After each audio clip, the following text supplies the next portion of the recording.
for a little joke? Yes? Yes.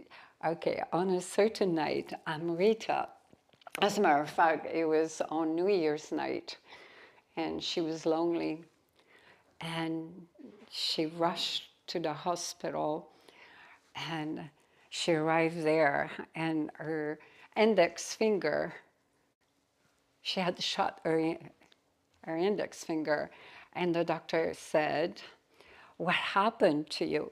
Oh, here comes more beloved. Namaste. So we were saying a joke. And so Amrita, she was lonely on that night, you know, during the holidays, you get nostalgic. So she arrived at the ER. The doctor said, "My God, what did you do?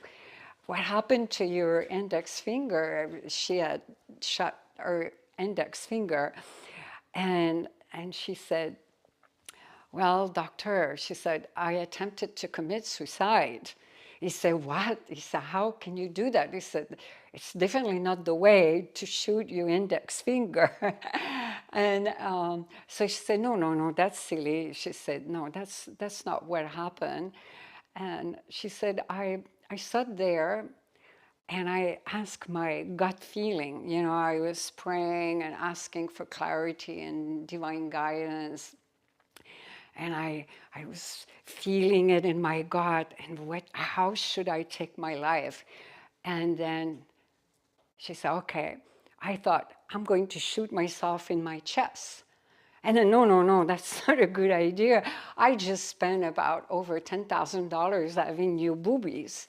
I don't think, I don't want to damage it. And then suddenly she said, let me get back to my gut feelings, see how I feel. And then suddenly she said, okay, my mouth, I'm going to shoot myself in the mouth. Suddenly she said, oh my God, she said, my mouth. I just finished my payment on all my root canal and my implants and my teeth straightening, over $8,000. She said, no. She said, I cannot do that. I don't think this is a good idea. So the doctor says, oh my God. He said, what happened? What did your gut feeling was telling you? What did you do? How did you come here on New Year's Eve? And she said, then I closed my eyes again, and I was connecting, feeling in my gut feeling what was going on and what should I do. And then I thought, okay, I'm going to shoot myself in my ear. And then suddenly she said, God, that's going to make a really loud noise. And so she put her index finger, she said to the doctor, your doctor said, I put my index finger on the other side and I just pulled the trigger. And then I'm here with my finger shut. And so tonight, we're going to talk about how to connect with your spirit, not your gut feeling, because gut feeling belongs to the world of the physical. Tonight, what we're going to delve in, and by the way, namaste to all of you. It's wonderful to have you. Welcome to our Drinking Bliss Satsang. And here in our new home, sanctum. And for you online, beloved, just so you know, we will have a session for questions if some of you are new, and welcome, the warmest welcome. So tonight, it's going to be really wonderful because we're going to explore the different aspects of the mind in the yogic tradition.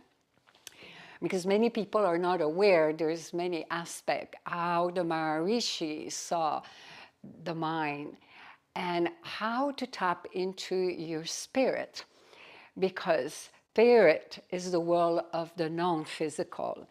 Gut feeling, intuition is the world of the physical.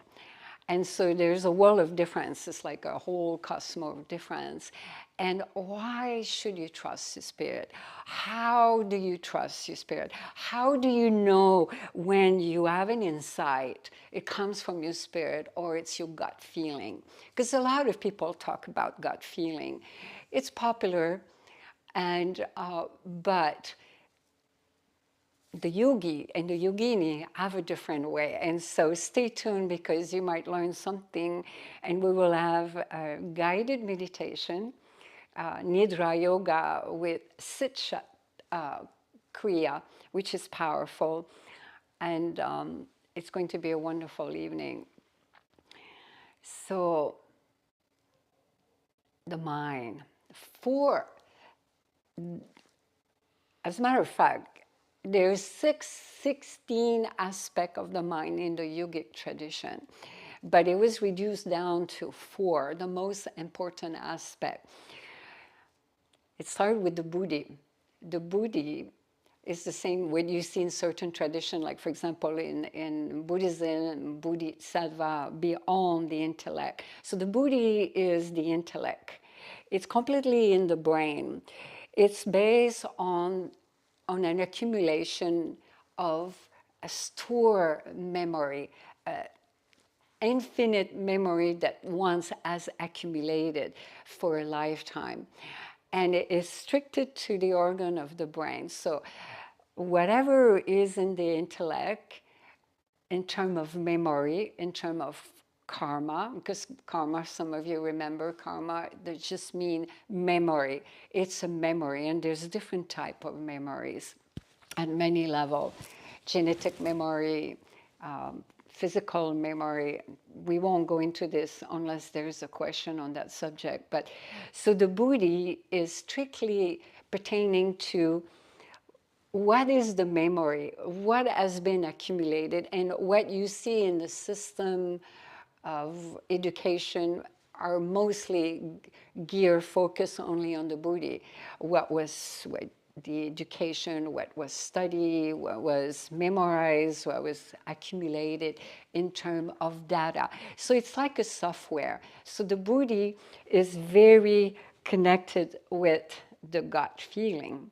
It's been said even in science or in medicine that often if your gut is not healthy, it will affect your brain.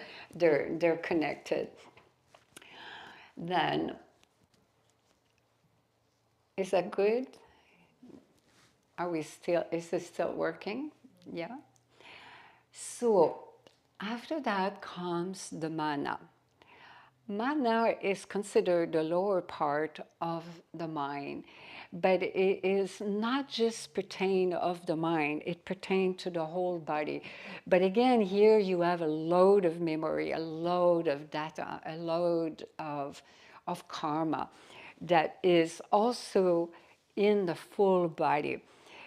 The cells of the body, you could say also as a mana.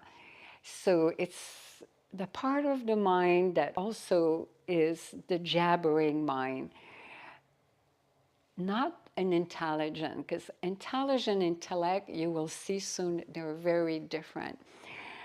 So the mana, that's why in the yogic tradition also there is the mana maya kosha. I don't know if some of you who have been with Devi Ma also around the world remember the 5 envelope in the subtle body. We have 5 envelopes, and the mana maya kosha is one of them.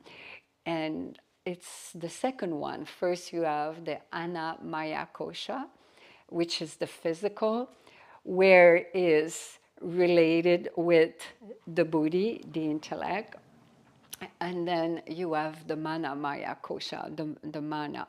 So whatever that goes on into the brain, like the monkey mind, and what I was going to say earlier, whatever pertains to the buddhi and the mana,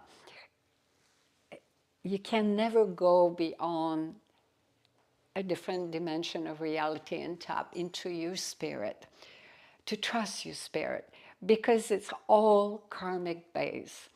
It never takes you beyond. It will always keep you in the box of the karma, of whatever accumulation or conditioning or brainwashing or whatever you have gathered that was imprinted in terms of samskar, of karmic impression. And so you can rehash it, vomit it, put it back together in any way you want, intellectualize it in a different way, verbalize it different way, express it different way, try to change your perception, but it will always be the same recording. It's like a program, it's like a software. So the gut feeling, it could serve you in a case of if there is danger, for sure, because the gut feeling is very physical. So if you reaching out to trust your spirit through your gut feeling, it's going to be very challenging for you, beloved, because it will never get you there. Because the gut feeling is so related to the buddhi. The buddhi, the intellect, will always function with the anankara, which is the third dimension of the mind. The anankara, some say is ego, but it's more than ego. Ego is a personality that was gathered of like and dislike, but what is beyond is the identification that people acquire in a lifetime, believing you're male or you're female, believing that you are American or Indian or Canadian, or believing you're a female, believing that you're a doctor. That's who you are. Those are deeply imprinted ahamkara that the buddhi, the intellect, will always function through that. You follow what I'm saying? That will never serve you highest good, will never empower your true spirit to connect, to really know, to tap into that intelligence that is beyond. And that's where we're getting now. The fourth aspect is the chitta. How many of you have heard of the cheetah? Not the animal, the cheetah. Chitta. How many of you? Never. Okay. The cheetah mind? Uh-huh. The cheetah mind or the cheetah? No. Bodhicitta. Oh, Bodhisattva. But bodhicitta is also a word. I see. Okay. Chitta is a non-physical aspect. It's a different dimension. You could say that Chitta can be translated from Sanskrit as spirit. However, the word itself, Chittam, comes from way back over almost 2,000 years ago when Patanjali actually recorded the Yoga Sutra. It was in the 200, I think, BC. And it's known that Patanjali was not human. There is a lot of debate, the same way with Shiva, that they were celestial beings, they came from a different realm of reality and brought the science of yoga. And that Patanjali recorded all the Yoga Sutra. The whole yogic tradition is based, I feel Shakti as I'm talking, just by what I'm saying, because those Maharishi were so highly evolved. And they brought the science of the path of God realization and self-realization to liberate yourself from the realm of reincarnating, to come back again and again into the physical. That there's so much beyond intelligence that we human beings do not tap into that intelligence. So the Chitta, so Chitta, or it's also, you could say from Sanskrit, Chittam, comes from way back from the word Sat Chit Ananda. I'm sure some of you heard of Sat Chit Ananda from Sanskrit. Sat, which means absolute truth, omnipotent, omnipresent, changing, is permanent. And Chit, consciousness. So Chittam is consciousness. It's what is that intelligence that's constantly working on us, how it makes us breathe. We imagine if you use your buddhi right now, your intellect, to try to breathe on a constant basis so your breath goes on. The same thing, think about it, beloved. If you eat a banana, the banana converts itself naturally into a human being, but the monkey eats a banana too. But that chitta, that intelligence within knows that what is creating the cells is a monkey. So chitta is of, you could almost say, is the access to the infinity, to what we call God by so many names, infinite name. Brahma, Shiva, Krishna, Jesus Christ, Allah. And so that is constantly functioning. Without chitta, we could not be alive. All processes work through chitta. But the question is, how do you tap into it to really trust your spirit? Because we're going to look at why it's so important to trust your spirit. Actually, I'm going to ask that question, maybe online, some of you. Why do you think you should trust your spirit? That you know, and why do you think how do you know that you trust your spirit? And we're going to delve into this because the satsang is about that. Now you got an idea of the four aspects of the mind, how the chitta can, because that's how the Maharishi really brought all the spiritual knowledge, the wisdom. It's a dimension of the beyond. Tapping into the chitta is tapping into the akash, also into the cosmic akash. I don't know if some of you know the akash. Everything is recorded there. It's accessible to all of us, human beings. So why is so important to differentiate? Is that my spirit? So ask yourself that question right now, beloved.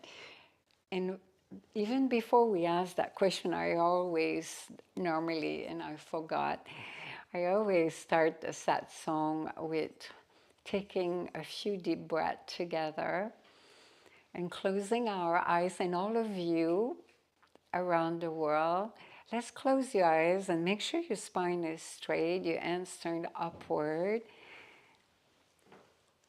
and follow your breath from your Muladhara at the root perineum and goes all the way up to your Vishuddhi, your throat chakra. And bring your awareness and your consciousness, and let's breathe as one soul, one spirit, one heart. Let go of all tension.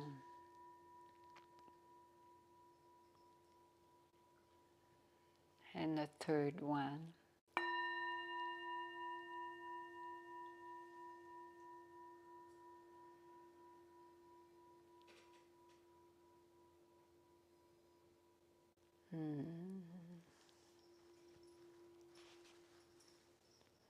It's been said that the chitta, when you learn how to access that dimension,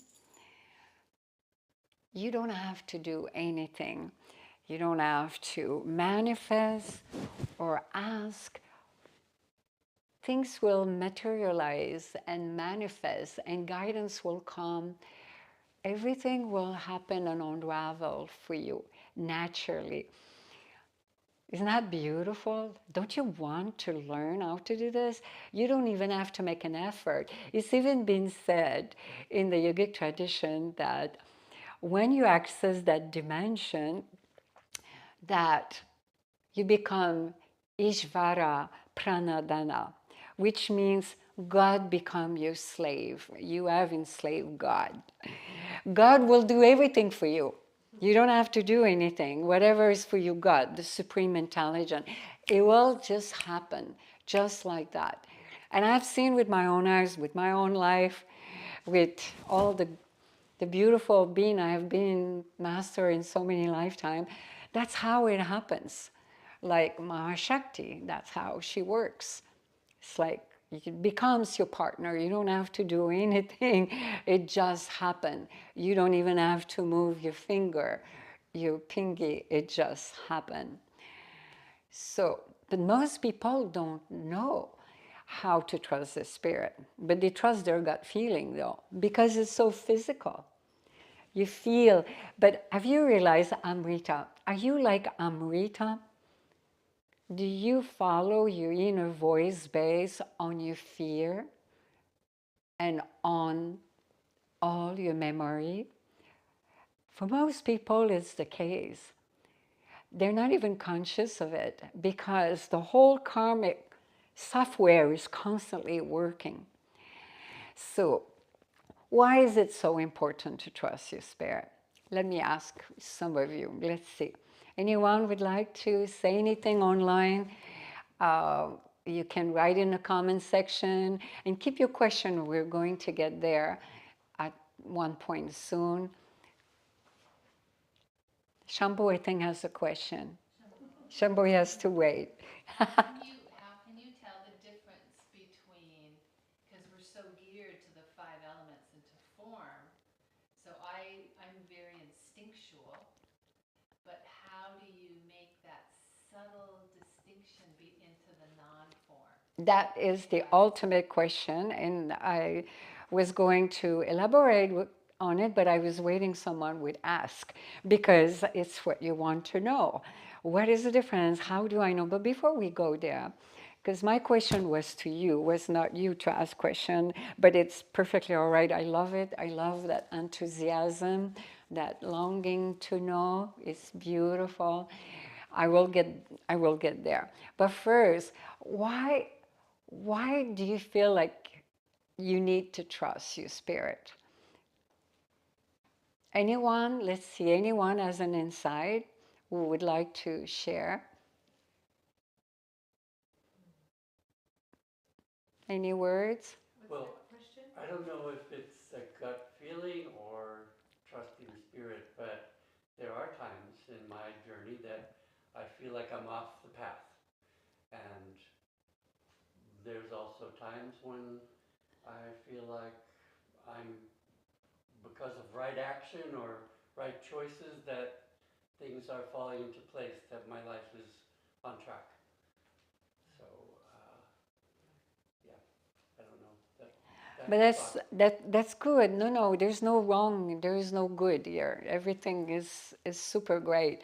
It's just no. It's beautiful what you say, but even though sometimes you feel your life is on track, but that doesn't mean it is. Right. Yeah, but why should you trust your spirit? And I will get to because it tied in with what you said, Francis. If you really learn to trust your spirit, you know that your decision you're going to make will be the right decision. Because most people make decisions based on their fear. It's in the subconscious mind. It's so deep rooted inside into the karmic structure that people don't even realize. Like Kaya was asking from from the physical to the non-physical, but we'll get to that question. So let's say you make a decision based on your gut feeling, but you don't know. And you make a decision, and that decision takes you somewhere. Often, maybe not in your case, but often it will lead you to a miserable life, or it could lead you to unfulfilled life, or if not, unself-realized life. That you haven't really tapped into your full potential. What happened also when you make a wrong decision based on gut feelings, often you will have false view. because you're not really seeing things clearly. You see what I'm saying? So often there is false view. You're seeing things and it leads you into a direction. It might be satisfactory for your anankara, for your identification. Nothing is wrong with that. It's perfectly all right. But is it going to take you to what your spirit wants to take you? That's the question. And so often, false view will lead to different directions, sometimes even if it's only 1 or 2 degrees differently to where your life should be unfolding according to what the deep longing of your spirit in the long run, maybe not in this lifetime, but it's it's something that you will face again and again. So that's one of the reasons why to trust your own spirit. And also because you want to make sure it comes from the inner knowing that you're making the right decision, that things are unfolding, but for the higher purpose. Because it could unfold perfectly right for your anankara, for your ego personality. Life is great. Everything is sustaining a sense of self. Everything is sustaining the sense of identification. It's completely all right. It's, for most human beings, that's the case. But for a true seeker who is really wanting to explore the dimension of what is my creator gave me inside of my being, because you all are divinity within. We are all this beautiful, unique wave of the divine ocean of the ultimate supreme. And so the question now is how do you tap into the Chitta? Yes. So this is beautiful. I love what you're talking about because it's so timely in my life right now because I'm at a pivotal decision point. Speak a little louder just to make sure in online. Remember, we're around the world. Yeah. So next time we eventually will have a microphone. So for me, it's really pivotal what you're speaking about because it's really I'm at a point in my life where I'm having to make a decision about sort of career, my next how I'm showing up in the world. But where I find that very different from instinctual is that if I'm in a survival situation and my gut kicks in, it's totally based on identity, like you said. So let's say if I feel like I'm in the woods and all of a sudden I feel unsafe and there's this instinct that I should run or I should go somewhere. It's based on fear, it's based on identity, but it's also based on survival of the body. And so I think there's times when instincts, gut instincts are really important, but like you said, when it's like when we want to cross that dimension into like sort of the quantum field of making bigger decisions with the hand of spirit, then it's totally different. But I think there are times when we have that gut instinct that it's really important. Like, don't put your hand in that light socket. Just something as simple as that. Oh yeah, I did mention that. It serves a purpose, but it doesn't serve your higher purpose. Because what in satsang we always talk about, what is serving your higher purpose? Definitely, gut feeling has a place beside going to the toilet, But what was your question? No, so I'm just saying the distinction between the two. I like how you're making those distinctions. That there's there's actually it's important to have gut instincts when there's primal things that we have to do, like run or don't run in front of that car or don't put your finger in the light socket. Those are really, really important to keep you alive so that you can. Oh yeah, And it's all tied in with the Buddhi. Because like the cheetah, let's look at it for a moment. The cheetah is the cosmic mind. It's a cosmic intelligence. And all what you're saying, it serves a purpose, but it's on a physical level. Now, what we're talking about, a life that is fully fulfilled of self-realization, it's a different dimension. It's a different way of being, because most people don't really tap into their full potential. They're satisfied, and there's nothing wrong with that, but it's that they constantly come back, and it's the same circle. You come back into the realm of physicality with so much suffering, so much pain, and you're repeating the same circle. Everything in life, in the physical, in the cosmos, is cyclical. So life form is cyclical. And so after so many lifetimes, you know, when I was younger, I never believed in reincarnation. I didn't.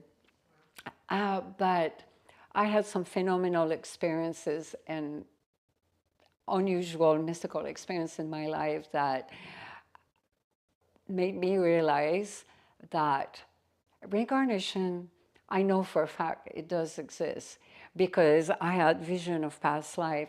And so definitely, maybe some of you, it's not a question of belief, because like I said, I did not believe it. By the way, if you ever want to hear a little bit of some of those experiences, it's too much to talk about them and go into them because we'll go out of subject, but we just launched our new edition of Becoming the Light, Realize Your True Enlightened Nature. It just came out, is the paper bag with the new cover. It just came out like, what, less than a week ago. So some of you around the world, maybe you don't know. Amazon, you can get a copy. We're so excited. The review are phenomenal. So it has a lot of mysticism in it, in that. What I have experienced in this lifetime, some very powerful vision of past life.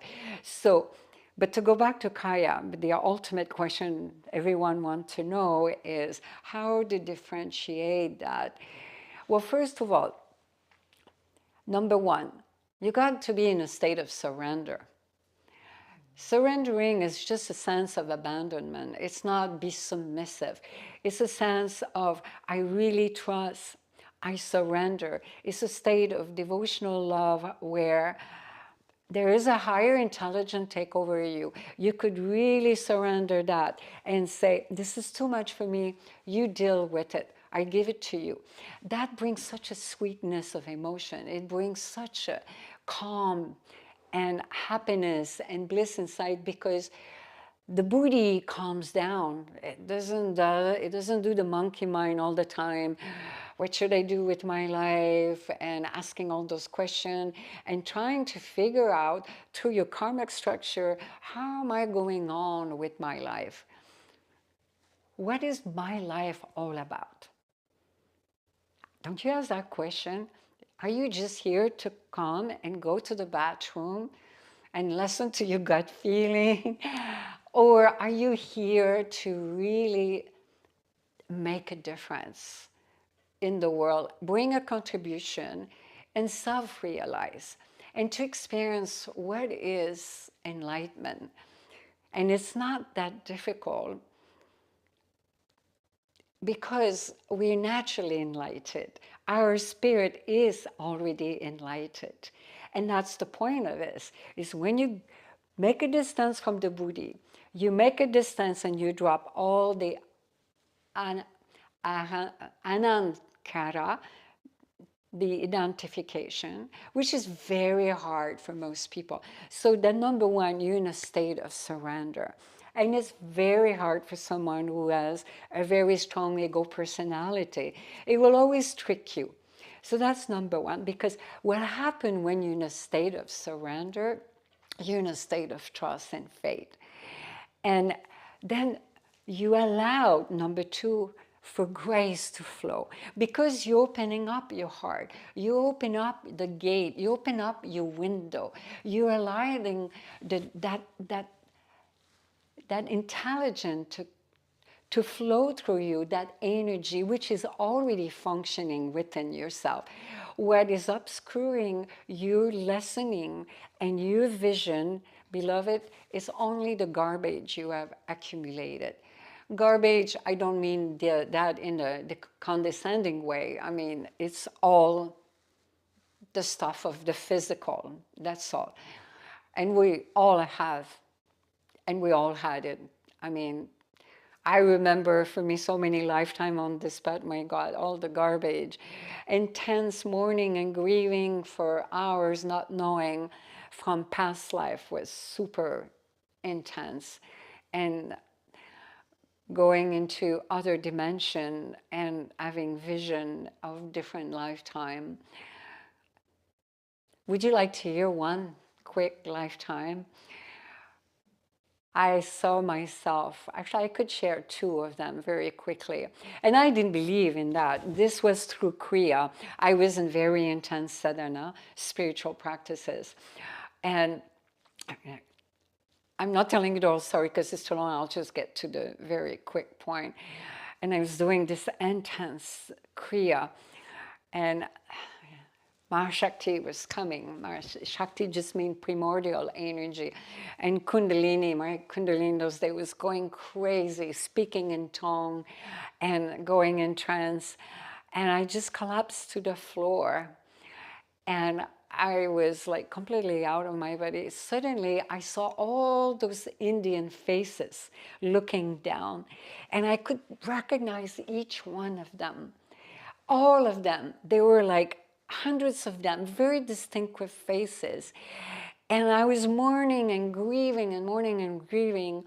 And I had no idea who were those people. And they were all looking down. What came to me later on, I don't know, maybe many months later, that was when I was leaving my body in previous lifetime. And all people came and pay homage. And you know, India, you know, when you pass home, there's so many people. It's the culture there is so different. And then another one was I was in a very intense state, and my third eye, my ajna, was completely open. I had gone through tremendous Kundalini awakening and ascension. And I was almost dead. There was my pulse. I was in a process with my master at the time where I was really transcending into a dimension. I did not want to come back. And out of a sudden, and I was everywhere and nowhere. I did not know if I was the sun. I did not know if I was the sky. I did not know if I was the bird. I did not know if I was the wind or the tree. My consciousness was everywhere. And out of a sudden, I saw this sadhu. And it was from far away. A sadhu is a mendicant. A sadhu is someone who is a beggar. And he was dressed in a white linen cloth and sitting there and shaved head. And he was radiating beautiful. And I look at him straight in the eyes. And this was done at a level you can't put into words. It's hard to describe it. And then I was brought back, and I just exploded, sobbing and screaming. And I couldn't understand. No word was spoken. It was just the vision of this being was so powerful. My mind, my Buddhi did not ask, who is that? What is that? I had went there because the process was so incredibly intense. I was in such a trance.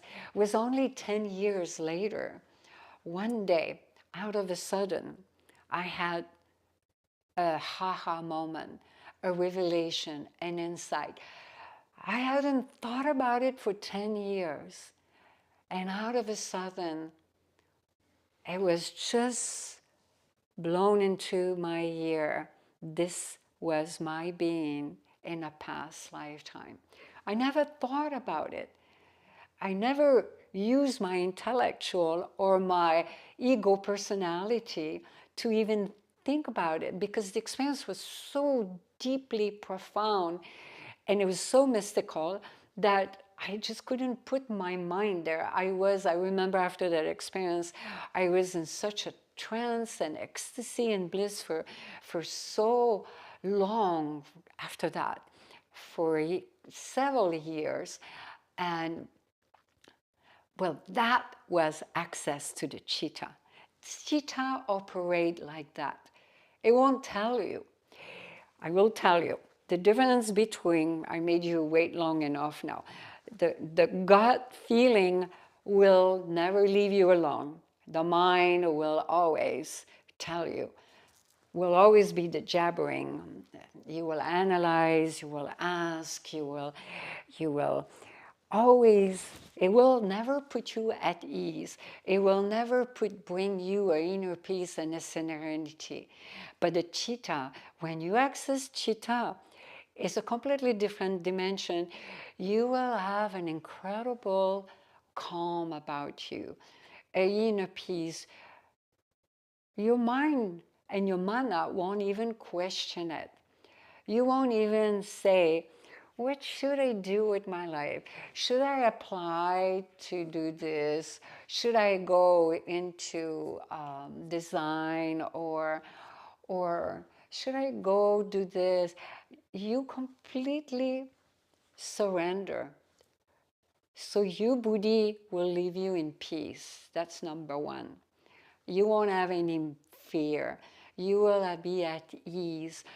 The word is you at ease. You have a serenity about you that you trust so much that you Buddhi, you intellectual, will leave you alone. Because that's the only way you can open up the gate for that supreme intelligence to function. Because if ego is there, you allowed that karmic structure, and you allowed your mana, that envelope in the subtle body that is filled with a load of data, a load of memory, then you will only base that decision on that karmic memory, base of fear. You will say, oh, okay, I did this for quite some time. I was taking care of an elder, for example, an example with you. I feel confident I can do that. I can make a living doing that. And then out of fear of insecurity, you'll end up doing the same thing again. And that's how most people's life are run. So after surrender, after allowing receptivity, then you become vulnerable. Only one who's vulnerable like a child. Jesus Christ said that only children comes to the kingdom of my Father. Ask and you shall receive. Well, Jesus Christ, when he said, ask and you shall receive, and I'm not religious here, it's purely spiritual, he was basically working with Chitta. He was saying, if you ask, you will receive. Don't question it. Just don't question it. Just surrender. Everything will be revealed in divine timing. And that is what's so beautiful about the Chitta. Because the Chitta, the more you're not there, your personality, your identification, and your intellect, the more that supreme intelligence is going to function within your own being. And that's how it works. I will give you a little story. When I had advanced breast cancer, and I almost died of an anaphylactic shock reaction to the chemotherapy. And then after that, I had 3 months of intense daily radiation. Then right after that, I had 2 surgeries back to back. And I told my surgeon, and I lost my surgeon. I love that surgeon, was a female surgeon. And I love her compassion and how she was. And at the last minute, I lost her, and I ended up with a different surgeon. And it was tremendous because they were going to do a mastectomy, and I didn't want to. And I said, no. I said, what God gave me, I'm going with it. I surrender everything. I trust to the Supreme, by whatever intelligent you call it. Here for us, yogi, we call it the Divine Mother, the divine feminine energy. And so I told the Divine Mother, I say, you take care of it. So when the surgery came, right after I finished, can you imagine 6 months of intense chemotherapy? And you can read about it if you want to know the whole story, because it's a whole hour story. It was a miracle what happened, how I came back to life to that. I had a severe anaphylactic shock reaction to the chemotherapy. But anyhow, so we were there at the surgery, and I told the doctor, I said, if something goes wrong during the surgery, I said, talk to me throughout the whole surgery. And I had mantra playing. And I said, if I start bleeding, I said, you talk to me and I will do what's necessary. And he could not comprehend. I said, just trust me. I said, whatever happened that goes wrong, I can hear you. And he was shocked. I said, I can guarantee you that. If I start bleeding, I can stop the bleeding. Because it was not empowering my anankara. So that's the question is, do you empower your ego personality or you empower your spirit? I was empowering my spirit because I knew what I had gone through. I knew I was alive when I saw so many of my friends dying from breast cancer. And here I was. And I knew I would have the surgery, would be successful. And I knew my Chitta would take care of it. Whatever will happen, you could call it the consciousness, you could call it God will take care of it. And we had surgery back to back within that same week.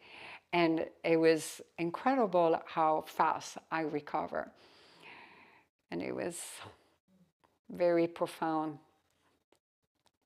experience. To experience the divine in the way I did, yeah. I can say today I'm a walking miracle. The ascended master and the divine really exists and is within ourselves. Then the third aspect on how to access that, and most people don't know that either, is that you got to enter into an altered state of consciousness. Some of you have heard Devi Ma talk about brain wave.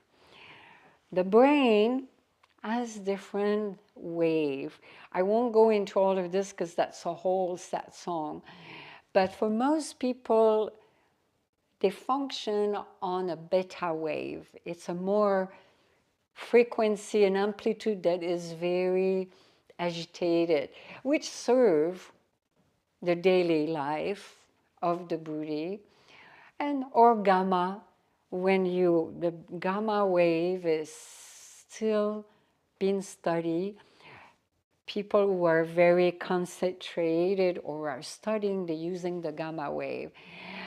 But when you enter the realm of self-realization or even just finding some calm and to calm down, to make a distance from your mind. Sometimes don't you say just quiet down to your mind? So it's because the mind is in beta wave. And so if you enter into alpha wave, the frequency, the amplitude is much slower per second. That means your mind is starting to calm down. And then when it goes into theta wave, it starts to really be peaceful. And most yogi function on that level, theta. And then when you go into a trance or into any kind of samadhi, then the brain, let's say if you go in nirvakalpa samadhi, where your eyes are closed and you sit there and you're like in a complete state of oneness, then the brain is so into delta wave. You're almost dead. If a doctor comes and take your pulse, it's the pulse and the brain wave is very slow. So an altered state of consciousness, when you bring that about into a daily basis, it's very conducive to allow to learn how to access your chitta. And you will naturally allow yourself to tap into the chitta. It will naturally start happening. And then the fourth one is, of course, if you do spiritual practices, especially Kriya, and you wipe out some of that karma, and you really learn to make that distance from the buddhi. Because remember what we said earlier, the buddhi, the intellect, will always function through your identification. And so, out of a sudden, out of nowhere, you will have insight. And you know that's an inner voice of the beyond. You know it's not your gut feeling because it's not based on your fear. It's not based on that agitation of the mind always trying to say, because the mind will always want to analyze, categorize. It will never leave you in peace when you have to make a decision. Don't you agree? It's like, you got to make the decision now. I want to know now. Most people are like that. God, because it bugged you. It bugged you. What am I going to do with my life? What is the purpose of my life? I want to know. But the Chitta is completely the opposite. It operates. It will let you know in divine timing when you expected the least. And that's why you got to trust your spirit. Because spirit will always be right, will always lead you to where you're supposed to go. To tap into your full potential for the highest for your soul and your spirit. Let's do a session of question. It's very, very distinctable, the two. So many times in my life I had revelation and sight, but they always came out of emptiness. When you are either in meditation and out of a sudden there's this ha-ha moment out of nowhere, and you just know your spirit will tell you very clearly that comes from a higher dimension.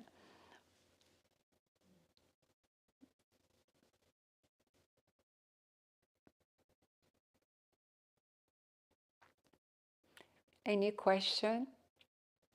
It was a lot in a short period of time. Let's start here in the sanctum.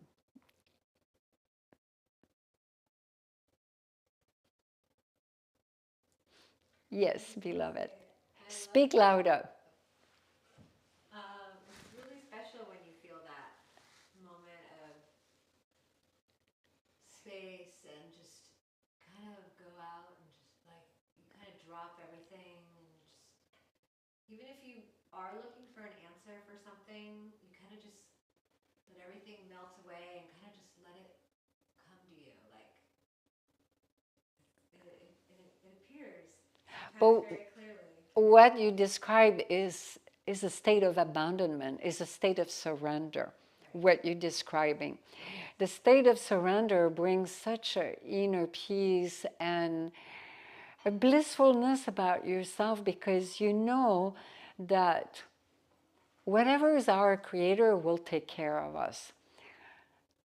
But what was the question? It's not really a question, it's just an admiration for that part of ourselves that can do that. Like I can even do that when I'm saying, oh, realistically, Lauren, when are you going to get there?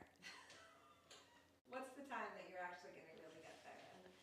And I'll just let everything kind of go and just open up the space for the answer to just come to me rather than control where I want it to be.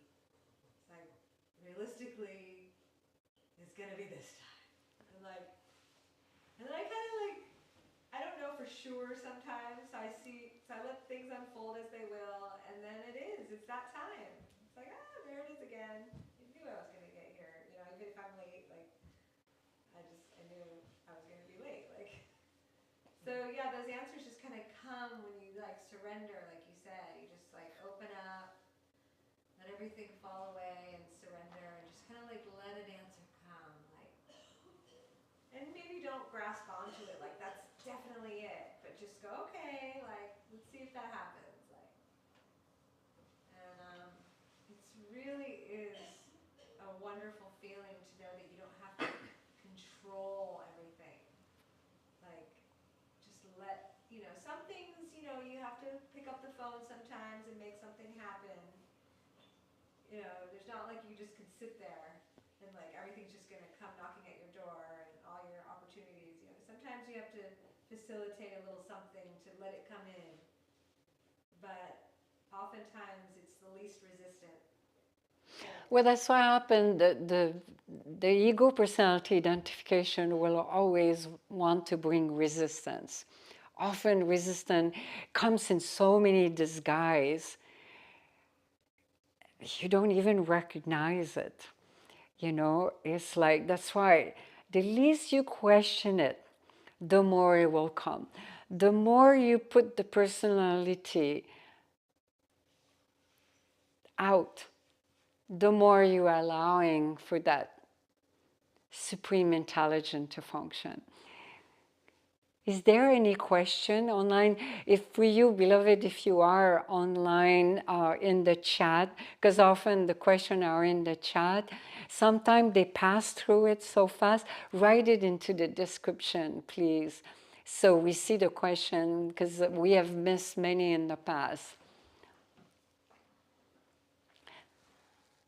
Do you see any question? Yeah, nothing right now. No? Do you see anything in the description? Nothing. They don't have question. Anyone has a question? I like what you're saying about Bodhi, because bodhicitta was such a big thing in my Tibetan Buddhist background. And so the chitta is like the spirit of the person who dedicates themselves to the awakening of others. So it was beautiful to make that connection with chitta and bodhi. Well, it's deep in the tradition, in the yogic tradition. The yogic tradition is not based though on any dogma or doctrine. It embraces everything. It's based on self-realization that it's been known throughout thousands of years that Shiva, as a yogi who came on earth and brought the science, it's a science. But when you look at Buddhism, it's what's interesting is the yogic tradition permeated all the different paths, even in Buddhism. Because look, you find the word chi, like Chitta, even in Buddhism there. But it's a path of self-realization too. The danger with all of this is you always have to examine, even His Holiness the Dalai Lama said that, not to get caught up into doctrine and dogma. Always go deeper and deeper. How can I go deeper and deeper? How can I empower my spirit, not my ego, not my identification? How can I empower my own divinity. And that's what we're going to do into the guided meditation tonight. It's a Shakti guided meditation. And we're going to lay down very soon, and we'll lead you into this meditation and tap into calming the mind so you have more access. You start learning to have access to that dimension, the cosmic mind. Cosmic mind, when it's your partner, you can do the impossible. I can tell you that with my own life experience. Any question? I have a question, but maybe you've already answered that. I'm sorry? I have a question, but maybe that's the next step. How do we maintain? Speak a little louder, Nick. How do we maintain the state of surrender? How do we, as each day goes by, I may access that state today, but then tomorrow, how do I make sure it keeps coming with everything that happens in? That's a great. That is a great question. The question, just for some of you who haven't heard, is how do I stay in the state of surrender? Tomorrow, of course, the Buddhi will come, the intellect or your ego, your identification, say, oh boy, last night's satsang. And then we start chatting, gossiping, and oh yeah, this and that, and then you go get into it, and then suddenly surrender or devotion or allowing this window to open, fall off. It's so common. It happens all the time. That is a challenge that happens all the time. How do you stay? The state... We got a pretty funny picture here. We have beautiful kitty cat with us. They're very happy and blissful. They're really drinking the bliss tonight. It's it's Shambho. So that is a constant process of surrender, a constant process of mindfulness. First of all, beloved, you need to become aware that you're not a state of surrender anymore, that you're empowering your identification. You see what I'm saying? As soon as you become aware, oh, what's driving me right now is my ego. I'm trying to force my decision. Then go back. It's not an act. Surrender is not an act. It's a process. I would not be here today, physically alive, truly, from the bottom of my soul and spirit, if I was not in a state of surrender like the way I was. When I saw so many of my friends who die of cancer around. I'm not saying it's the solution, the ultimate solution, because it's many combination here in this particular case. But surrender is always for you to be vigilant and to use viveka, discrimination. Viveka comes from Sanskrit. To discriminate, to ask yourself mindfully and with awareness, what am I empowering right now in my life? Am I empowering my ego? Or am I empowering my spirit? And if you humble and you look at yourself and you do self-introspection and contemplation, you will realize that, okay, I'm not in a state of surrender anymore. For whatever for you is the divine, just bow down to it. You know, close your eyes. You can take a deep breath mindfully and then just return to your divine presence. Because what I didn't say earlier, Chitta, you could equate it to consciousness. Devi Mayi Ma always call it the divine presence. I always go back calling it the divine presence. And so, or you could say it's your own divinity. So go back to your divine presence and bow down to your own divinity and offer yourself to that supreme intelligence, to God, whatever. I don't like using the word God because it's such a loaded word, so loaded with so much collective karma, you know, from so many religions. But we could call it anything, the creator, the supreme intelligence, because that's what happens when you start seeking and you have a longing to know, who am I? What am I doing here? What's the purpose of my life? It's not for you to just be a doctor or to be in the movie business or to be a nurse, or it's so beyond that. You're not the body, you're not the mind. But most importantly for someone like you, Nick, is to embark on the spiritual path.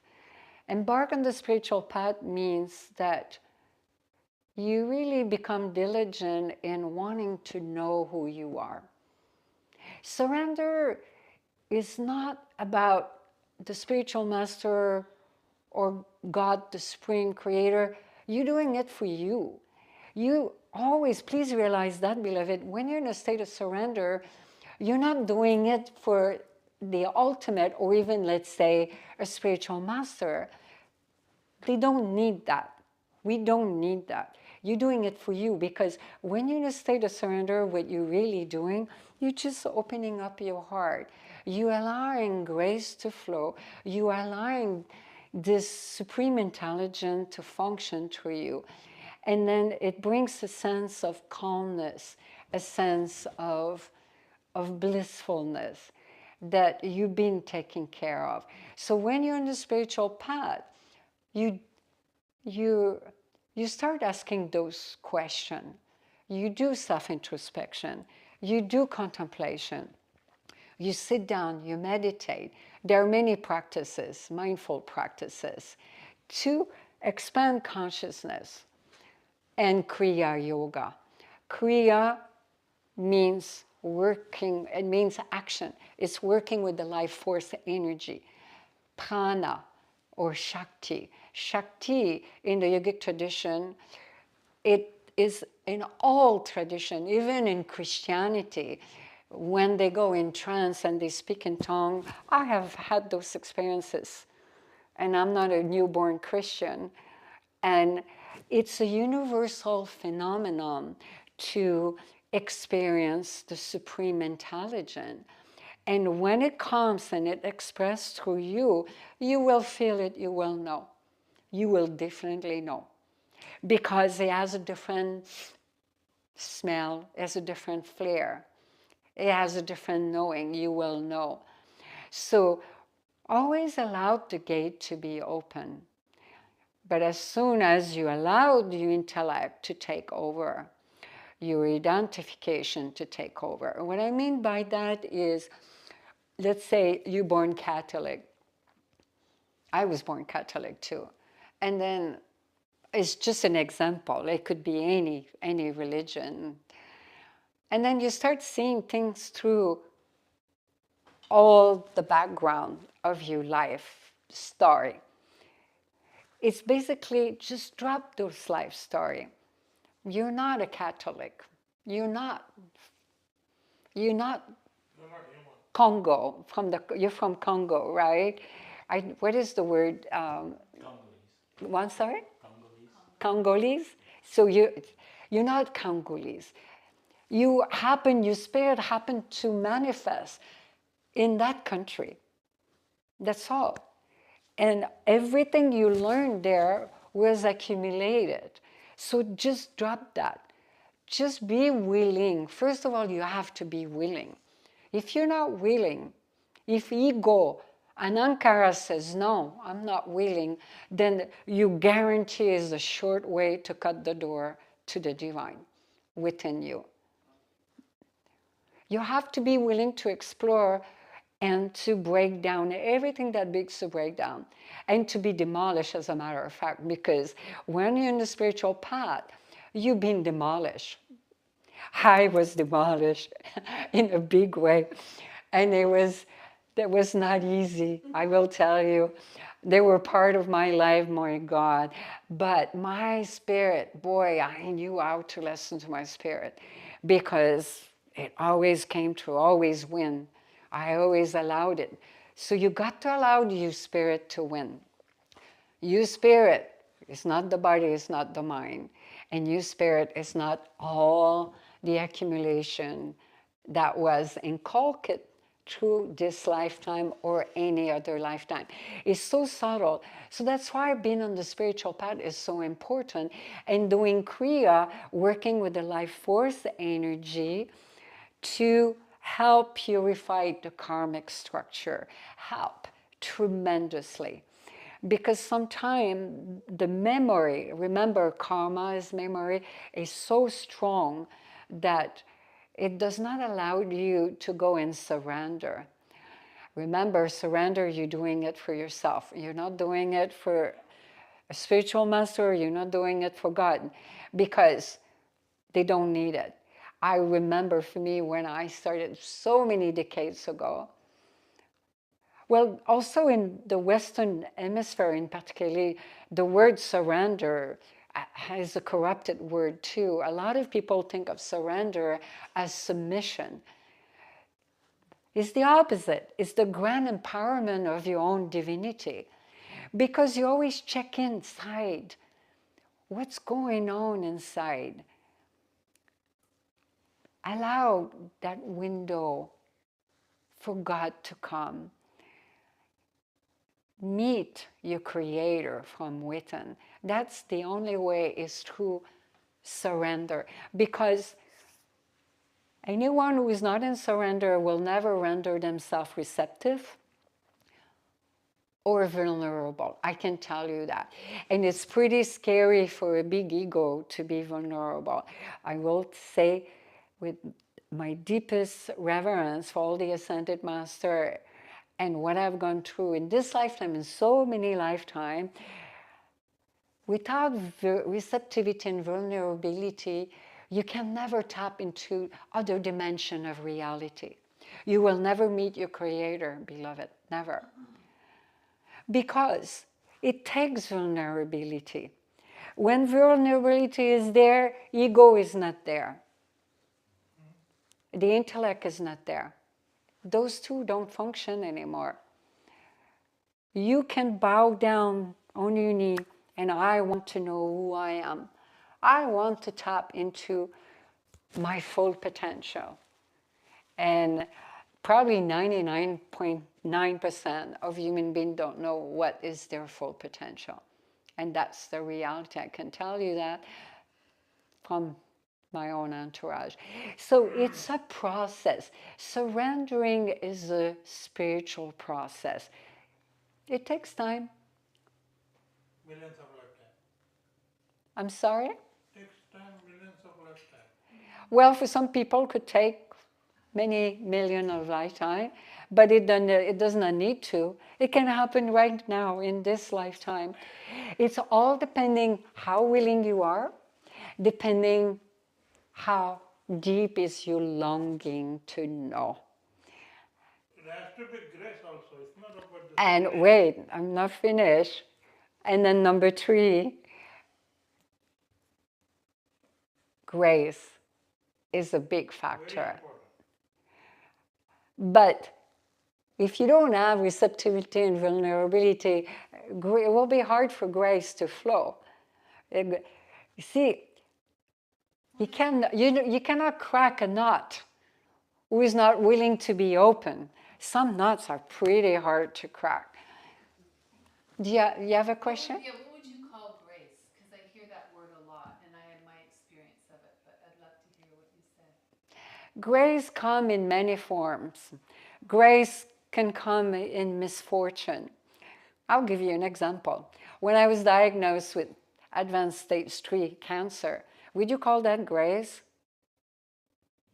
Well, it was for me. And I almost died of an anaphylactic shock reaction to the chemotherapy. And to come back, what I experienced with Jesus Christ in that moment, to come back to life was phenomenal. I sound very religious, but I'm not at all. And I have no domination whatsoever. My path is the path of self-realization. But that was grace. Grace, because I was already awakened, but then I had very powerful mystical experiences of the beyond. You see, that most human beings never experience in so many lifetimes.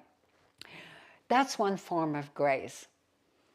Grace can come as a misfortune, but it turned out to be a blessing. Grace comes into Shakti.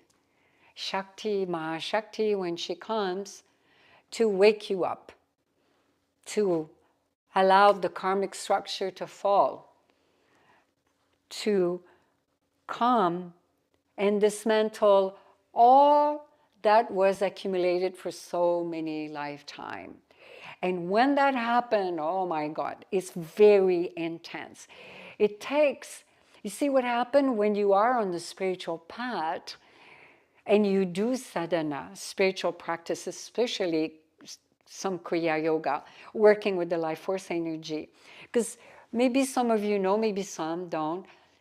Everything in the cosmos is Shakti, primordial energy. Everything, the flowers. Without Shakti, nothing can live, nothing can be animated. And it's at the very root base of the perineum in form of a snake. It's just, the snake is just a symbolism for Kundalini. You see what I'm saying?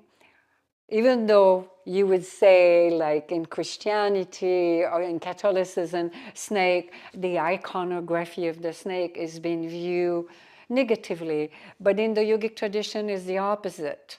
It's just a symbol of awakening, how the energy travels and pierces through the chakra into the subtle body. And awake different dimension about our being. So depending where your energy is, you will function in a different way into this dimension of physicality. When your energy move into the ajna in the third eye, this is where you start having a lot of mystical experiences. And you can easily tap into the Chitta, very easily. But that takes time. One that is not committed on the spiritual path, who is not willing, who does not have a longing, they won't know. So grace comes in that form. Grace comes for one who has those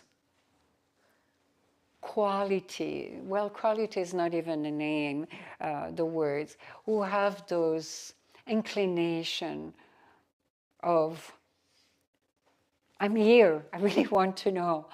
You know, I'm speaking from my own experience. And you see what I'm saying? But it takes time.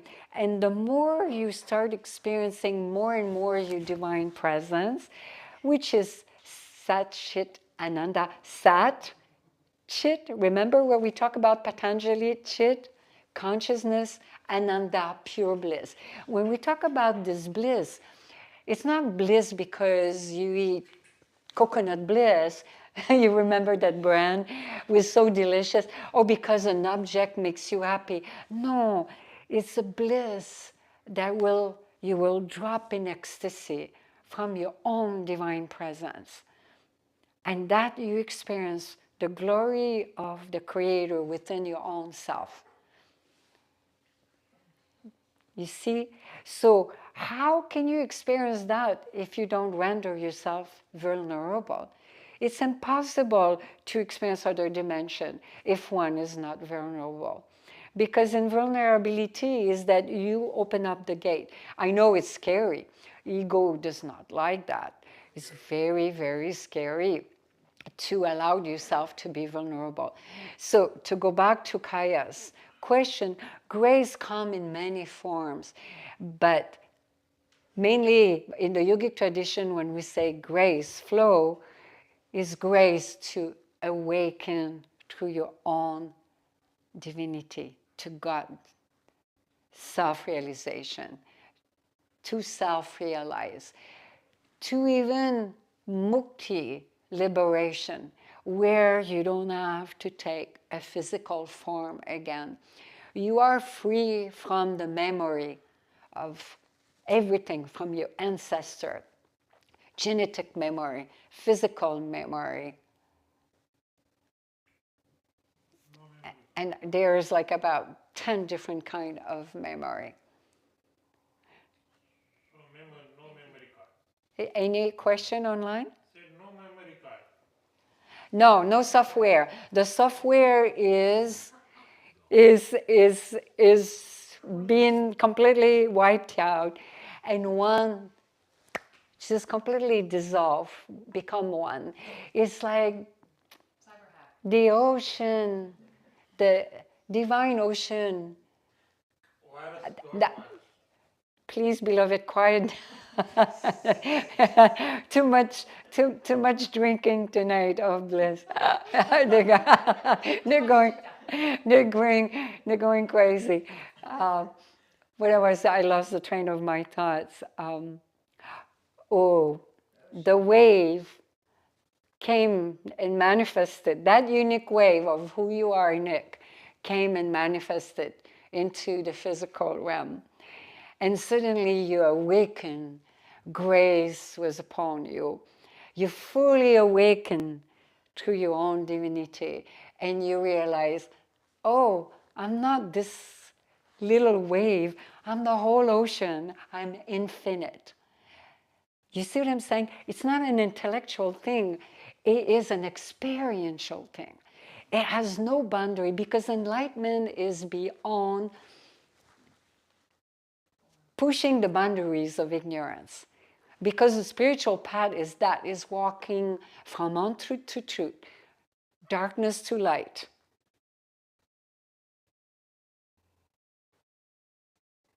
Ignorance to enlightenment. So it's getting rid of ignorance. Ignorance of not knowing your true nature of who you are. You divine nature, you divine presence. So grace comes when she comes and shake you up. And if she comes and wake you up, I say she, but it has no gender. Don't get me wrong.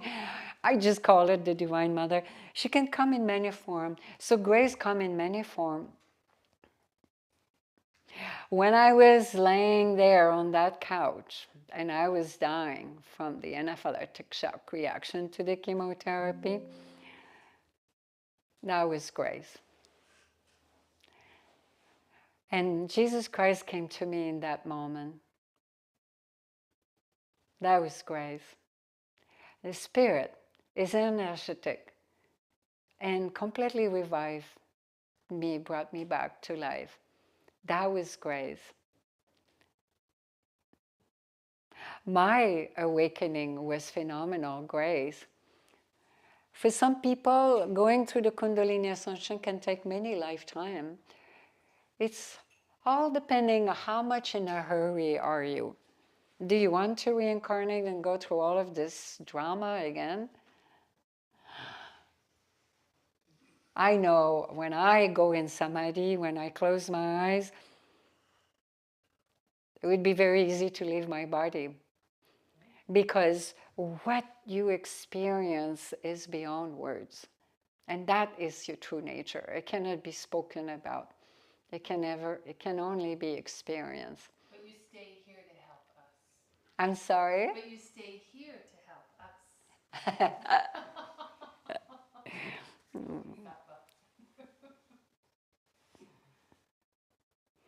Well, I made it happen in this lifetime, so, and I had a lot of grace.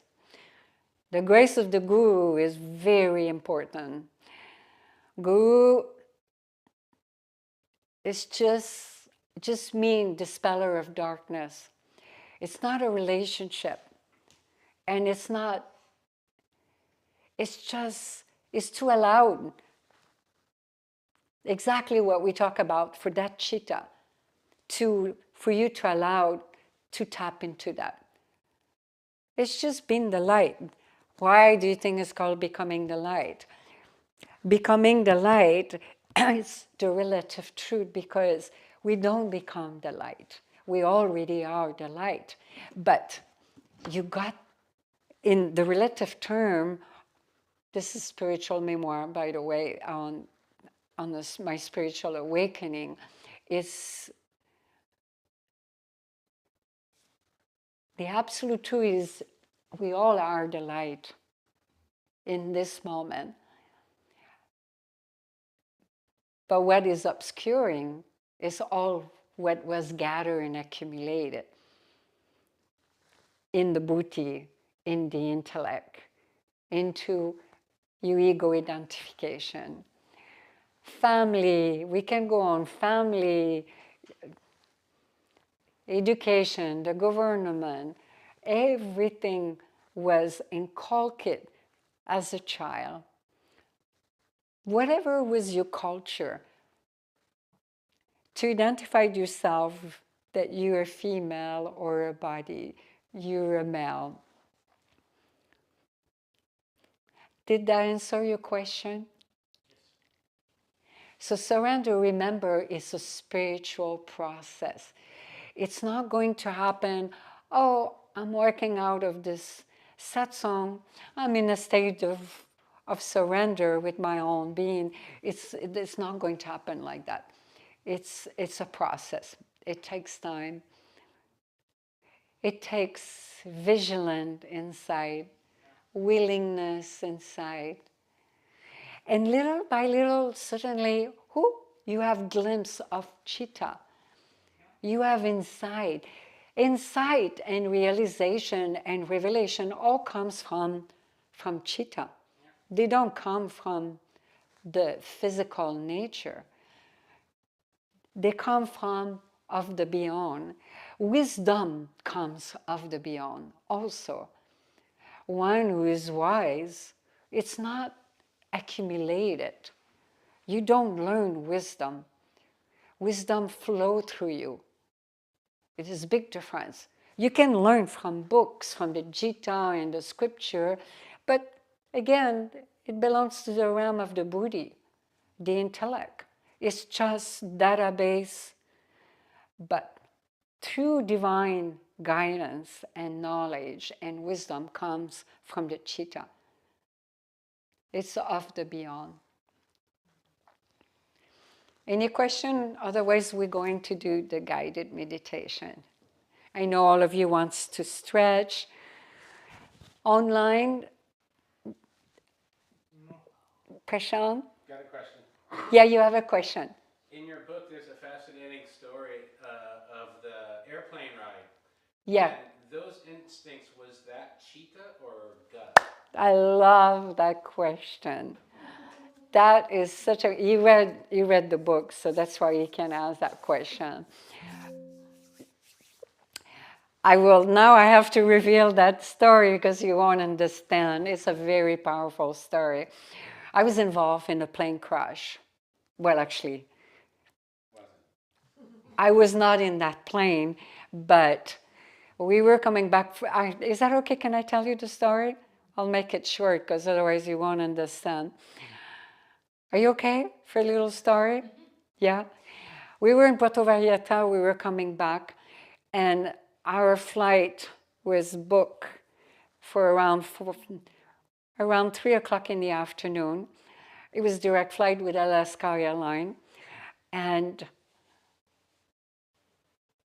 at that time, I was with my ex-husband, beautiful being, who we are very dearly friends still today. And that morning I got up and I was looking at the sun. Oh no, it happened a little later. And some insight came.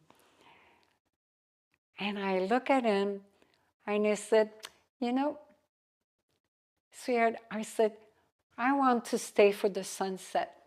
I don't want to fly. I said, call airline and see if we can fly later. That came from Chitta. Completely. Did you hear, Mikey? Yeah. Because there was no fear. I was in a state of complete gratitude, ecstasy, happiness. I had an incredible vacation in Puerto Vallarta. And I was rested, I was at ease, I was playful, and I was in such a state of gratitude for my Creator to be so privileged to be there in Puerto Vallarta. And I remember that morning when I saw the sun rise, I said to myself, I want to see the sunset. And that's what I felt that morning. That voice came, you got to change your plane. So Ian picked up the phone, called. There were only a few seats left in the later flight. There was only 2 flights flying that night, direct with Alaska Airlines. When we arrived at the airport, then my gut feeling kicked in. I was feeling very uneasy. We had changed our flight, but there was something inside, and then suddenly my Chitta kicked in, and I could not understand what was happening.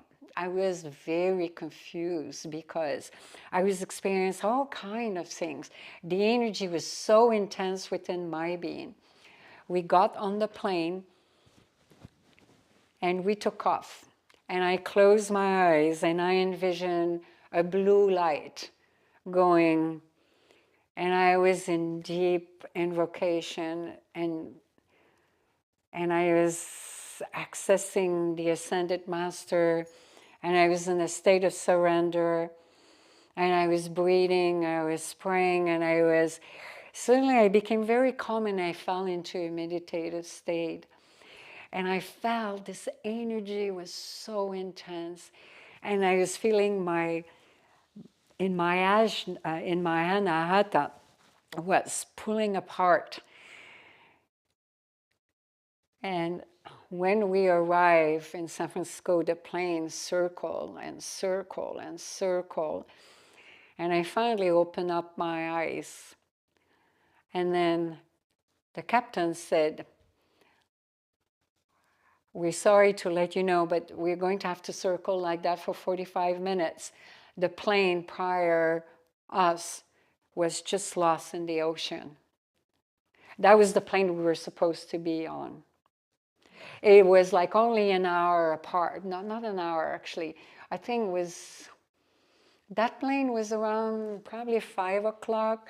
The plane we took, that we were blessed, grace, that was grace, to be on that plane was 2.5 hours later, or 3 hours. There was a short window, probably like around 7. And so when he said that, I was in such a state I didn't understand the plane crash in the ocean. Everyone was dead quiet. Everyone died. We landed. The silence was morbid.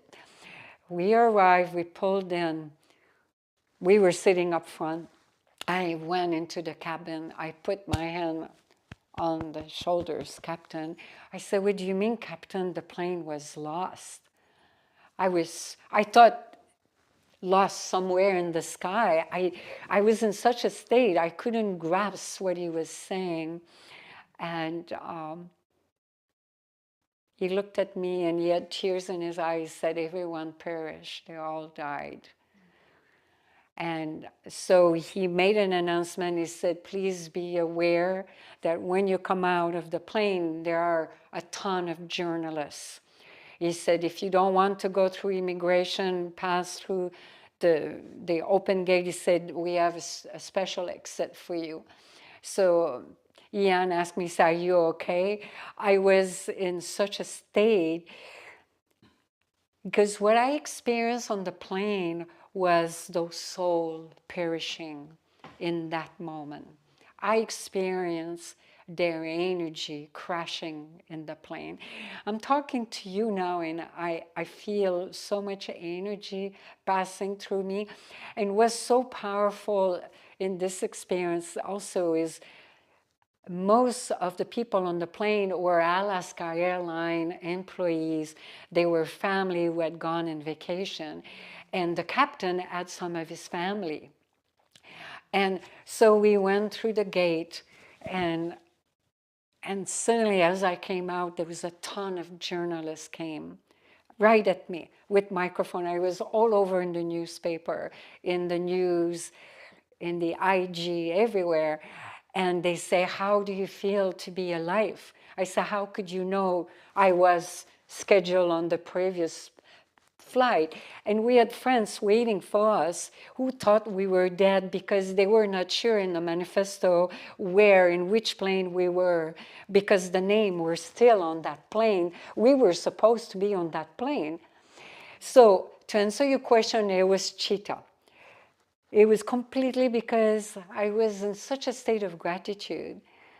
And then, oh my God, what happened after that for so many months, what I experienced with those souls who passed on was so intense. But I won't go that because we'll be here until tomorrow morning. Let's move on to the meditation. But Chitta operates like that. That was not only grace, but I completely tap into Chitta. When you tap into Chitta, you don't even ask the question. It will just be revealed to you. So rest assured, beloved, that you know that you can trust your spirit. I trusted my spirit. I had no doubt when I said to Ian, I want to see the sunset. I'm in such a state of gratitude right now. I knew we were supposed to change our seat. Grace was there because there was only a few seats left, and we got on that plane. It was a pretty incredible experience in my life, to say the least. And what came after that, that's another story for another time. That was before I had cancer. So it was in 2000, maybe, or 3. That's a long time ago. So please make yourself comfortable. Just move pillow, and you could use pillow for your back or for your knee. Make yourself at home. You can remove your glasses. And for you, beloved, all around the world, we're so grateful you're here. Please make yourself comfortable. Very important. Just be in, how do you say, corpus poses. And yeah, if you have something, a pillow or something you can put on your eyes if you want. Turn your hands upward.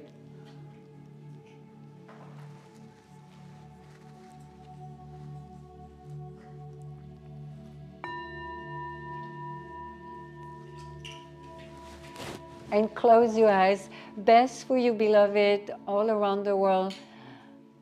My babies, my children, please put your earplug if you can for the guided meditation. And Nick, if you can lay down your head, yeah, otherwise you won't rest. And put your hands on the side with your hands turned upward. Just pretend you're dead. Actually, don't pretend you're dead. You're going to take your last breath.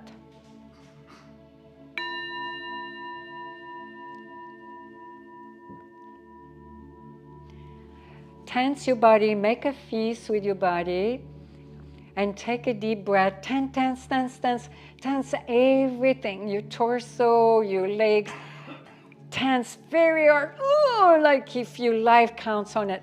Shh, exhale, and let go. Take a second deep one.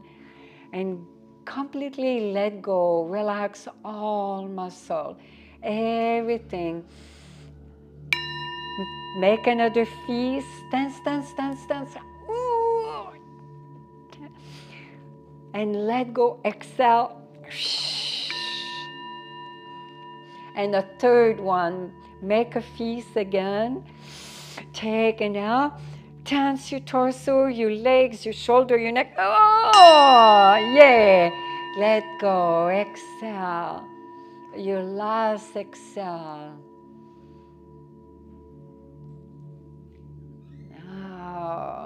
Now you are in the Himalaya. See yourself. It's a beautiful sunny day. And it's so comfortable. It's not warm, it's not cold. And the air is fresh, like 70 degrees. And you alone, everything is calm. And you see Mount Kailash, the peak of the peak of where all the yogis and the ascended master go. This mystical ethereal place on earth. And you walking through Mount Kailash. Actually, you're not even yet there. You're just starting to climb. And there's this deep longing within yourself. You just want to go.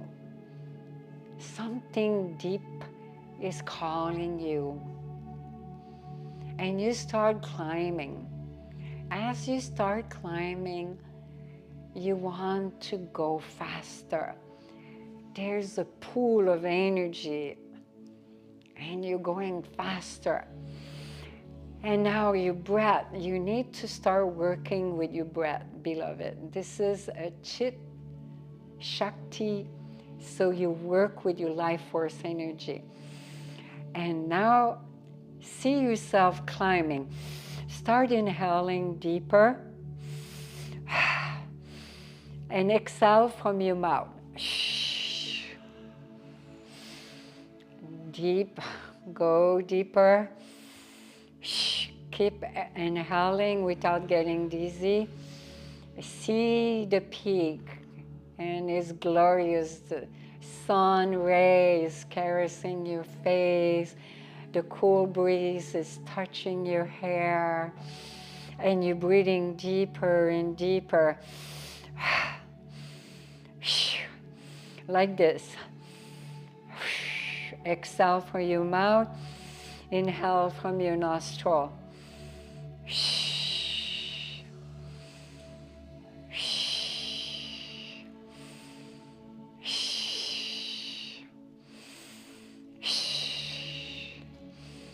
See yourself going up.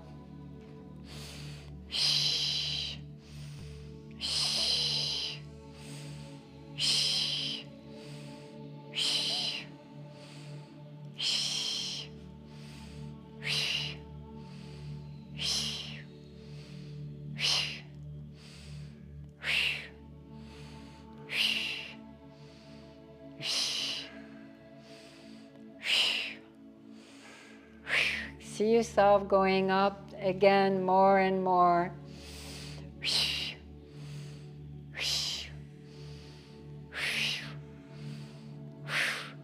You're getting closer and closer. Something is calling you. And see yourself. You are getting higher and higher into the sky. Breathe deeper, let go of every muscle, every tension. Inhale from your nose, exhale from your mouth.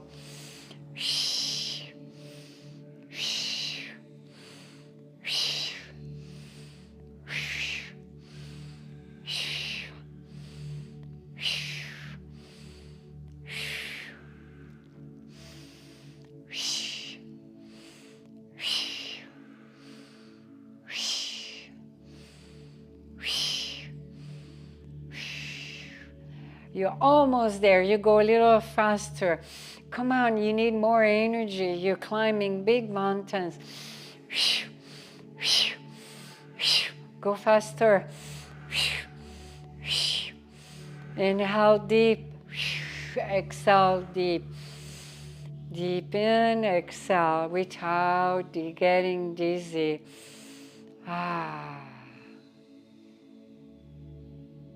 And now you're there. You have arrived. You see from far away Mount Kailash, but there is a lake right there before. This lake is calling you.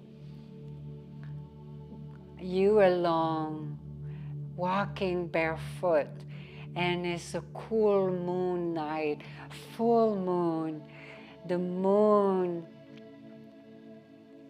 is reflecting its glory on the lake. That lake is very mystical. Something very deep is calling you into that lake. Walk closer, closer and closer. Put your feet into the water and see the moon, the cool moon, reflecting into the calmness of Lake Manasova. And see the glory, the beauty of this effulgent cool moon. And something is calling you as you walk into the water. It's midnight, full moon night. You suddenly start dissolving. Walk deeper and deeper and deeper. And as you're walking, every cell of your body temple is suddenly dissolving into the water. And the water is at your knee. And then suddenly you want to float. You're just laying down into this warm water that is caressing your soul and your spirit. And you're floating gently and gently.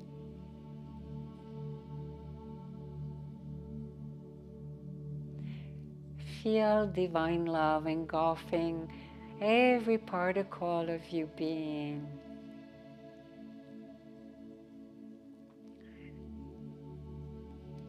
And the water is gently caressing you. You're floating, dismantling, dissolving everything about you, beloved. Every particle of your being is dissolving. Your legs, your knee, see all the particle dissolving into the water.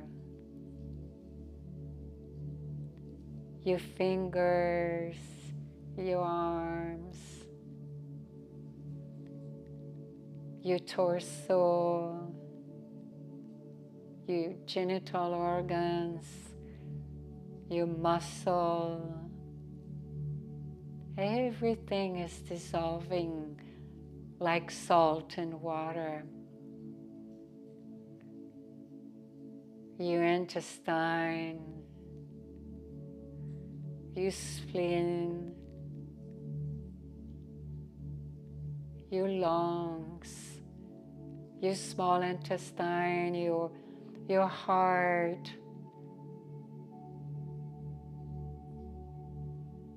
your shoulder, your arms, all your bone, your muscle. See them melting into this warm water. Your neck, your skin, your jaw, your gum, your pancreas, every organ, make sure you don't forget one. Your liver, everything is melting. Your teeth, your gum, your nose, your ears,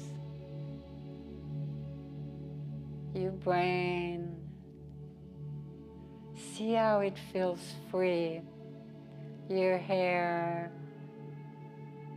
Out of a sudden, everything about you is dissolved into this infinite divine love lake.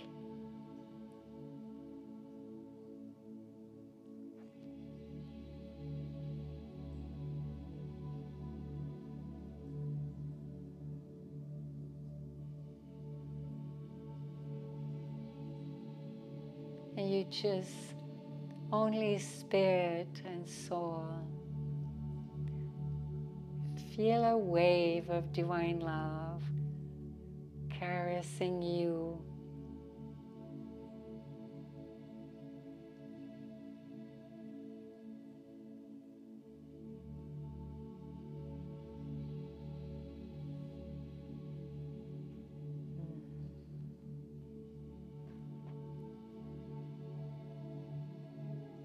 Out of a sudden, you see your spirit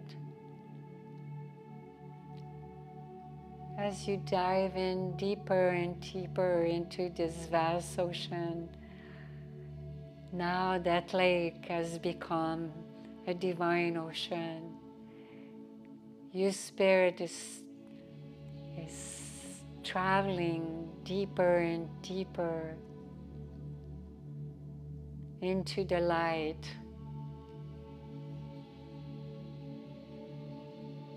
And then you see within, right in front of you, you see yourself, your higher self, made out of light, pure spirit, pure consciousness. You are I am divine presence.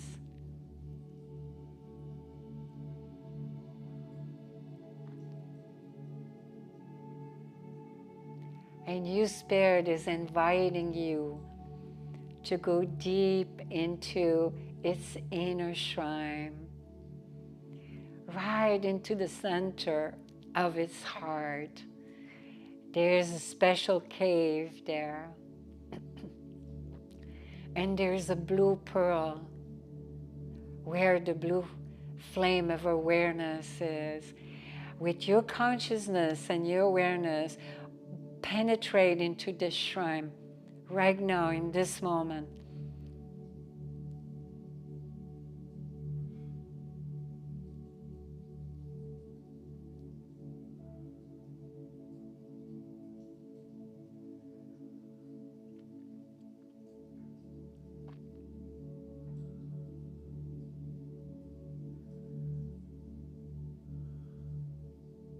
Sit in lotus position into this inner shrine and feel all ascended master. Feel divinity, our creator, within that inner shrine. That blue pearl contains the universal light of the Supreme Intelligence.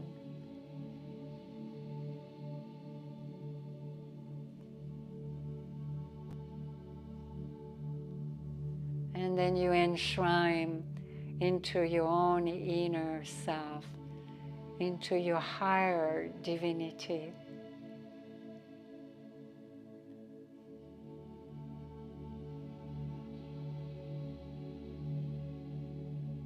And you feel a deep, deep calm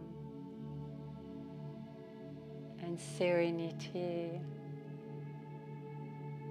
a quiet blissfulness.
And you're just bathing in the wound of Divine Mother,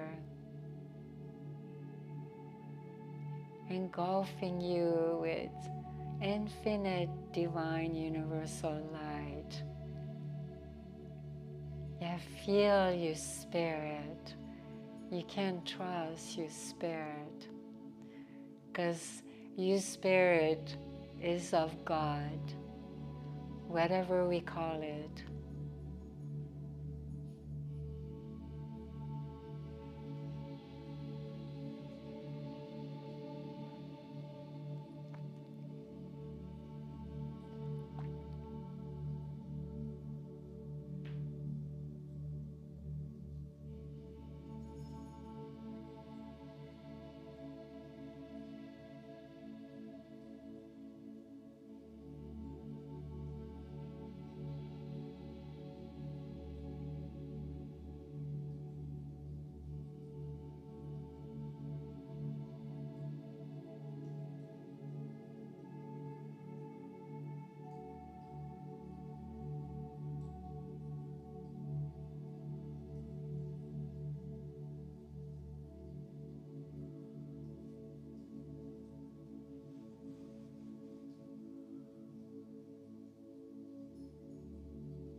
Out of a sudden, your spirit start traversing through the universe, galaxy, nebula.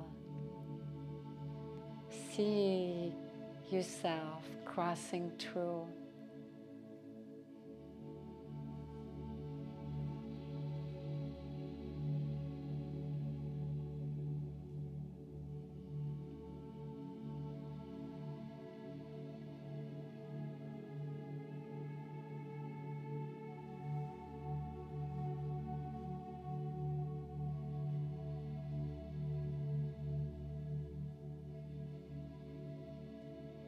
And coming back, always are in this vast ocean of divine love. Now, out of a sudden,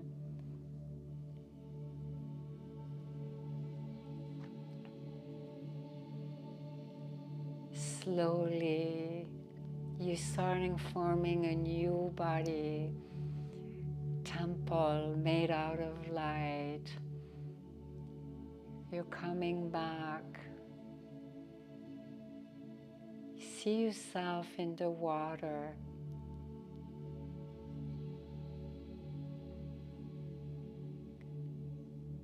A new life force energy is forming your body temple, beloved. Feel the love buzzing into your heart, percolating in every particle of your being. See, every particle are made out of light, forming a new spine made out of light. Shh, see it, forming a new spine, a new skeleton, a new lymph system, new blood, circulatory system, new muscle. See them forming like a spiral, spiraling.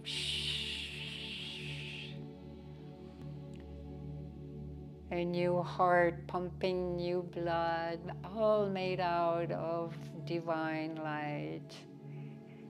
New lungs breathing pure primordial energy. A new chest, a new spleen, a new pancreas, a new gallbladder, new intestine, new ribs,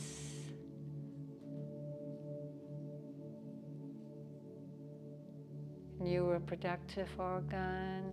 See them, new arms, new skin, new neck. New life force energy is blown into you. New jaw, new nose, eyes. Oh, but you know you got a third eye. A new brain.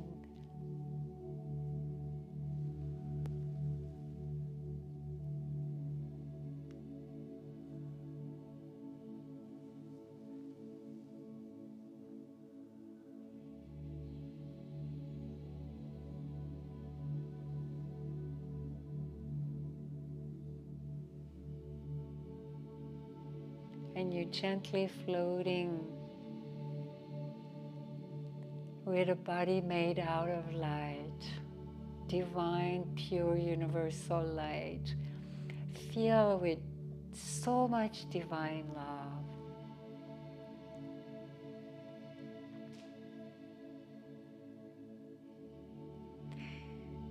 And the water gently is rocking you like a baby.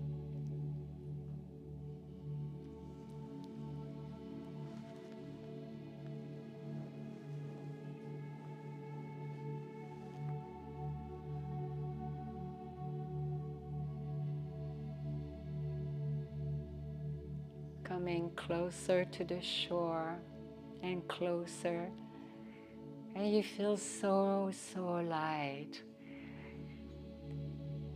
And then you're coming out of the water and you're floating above the water.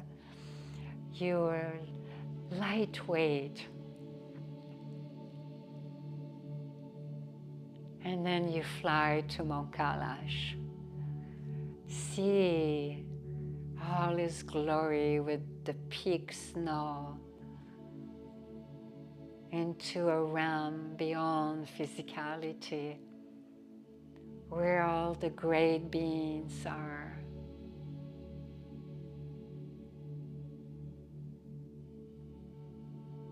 And you're one with the whole cosmos, bathing Gently bathing in pure ecstasy and divine love.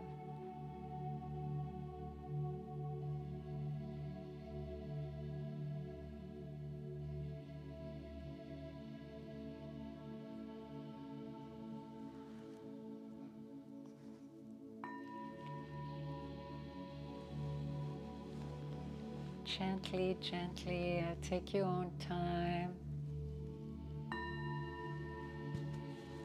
You can turn, bend your knee, turn to the right side. Always on the right side.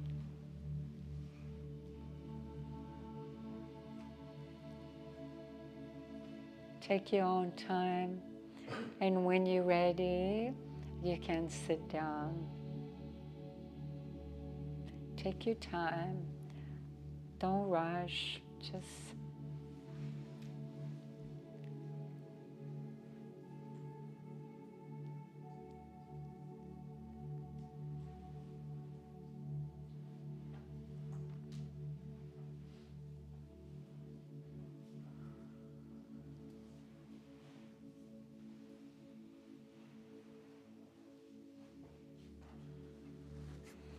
and for you, beloved, wherever you are, the same.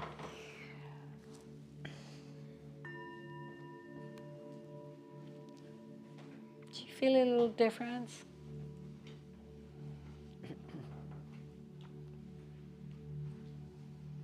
Before you came in? How are you feeling?